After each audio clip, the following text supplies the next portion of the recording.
დღევანდელ დროში გარდა იმისა, რომ ინტერნეტმა და მასში არსებულმა ინფორმაციის ფართო წყარომ უამრავი რამ ჩაანაცვლა, ჩვენ და თითქმის ყველას მაინც ძალიან გვიყვარს ის ძვირფასი განძი, რასაც ქვია წიგნი.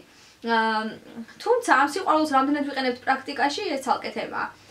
წლევანდელი ინფორმაციით საქართველოს იმ ქვეყნებს შორის მეხუთე ადგილასაა, სადაც ყველაზე ხშირად იბეჭდება და იყიდება წიგნები. თუმცა აღსანიშნავია ის ფაქტიც, რომ კვლევის მიხედვით ჩვენი საზოგადოების მოზარდების წიგნიერების დონე ძალიან დაბალია. რა იწვევს ამას და საერთოდ დღეს ყავს თუ არა წიგნის მკითხველი? ფიქრობ, რომ ძალიან ხშირად წიგნი ჩვენ ერთგვარ აქსესუარად წარმოგვიდგენია. აი მაგალითად, როდესაც მივდივართ დაბადების დღეზე ამ მსგავს წვეულებებზე, საჩუქრად ვყიდულობთ ლამაზყდიან წიგნს, ვიდრე სხვა რაიმე ნივთს. თუმცა გადის დრო და ეს წიგნი ისევ თავის ადგილს იკავებს თაროზე გადაუშლად.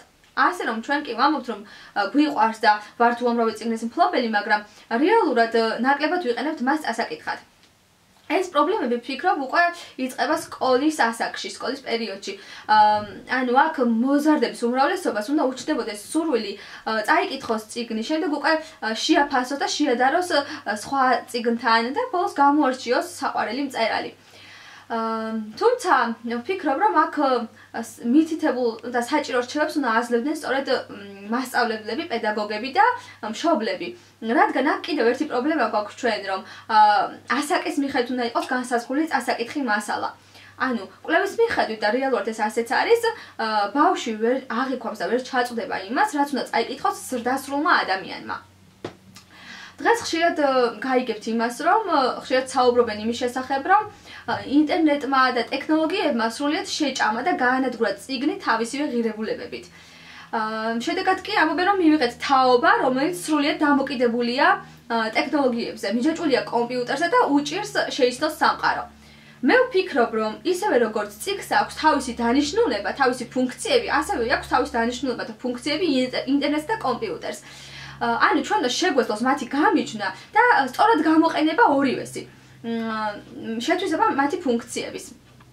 ამ შემთხვევაში ჩვენ არ წამოგვექნება პრობლემები და შევძლებთ სრულყოფილად აღვიქვათ ის, რასაც გვაძლევს წიგნი. ვფიქრობ, რომ დღეს წარმოადგენს აქსესუარს, ეგრეთ წოდებულ აქსესუარს წიგნი, უფრო მეტად კი მინიჭებული აქვს ეს საოჯახო ბიბლიოთეკის სრულყოფას. ანუ ჩვენ თითქოს ამით გვინდა გამოვანინოთ საზოგადოებაში თავი, როგორც ნაკითხი და გონიერი ადამიანები. თუმცა რასაკვირველია, არსებითი განსხვავება მაინც არსებობს, დეკორატიული იქნება ეს ბიბლიოთეკა თუ ნამდვილად ფუნქციონალური. ვისურვებდი, რომ ჩვენ საზოგადოებაში წიგნიერების დონე ამაღლებული იყოს და ნამდვილად შეგვეძლოს წიგნის დანიშნულების მიღება და სწორად გააზრება მისი. ანუ შეგვეძლოთ შევითვისოთ ის, რასაც თავად წიგნი გვთავაზობს.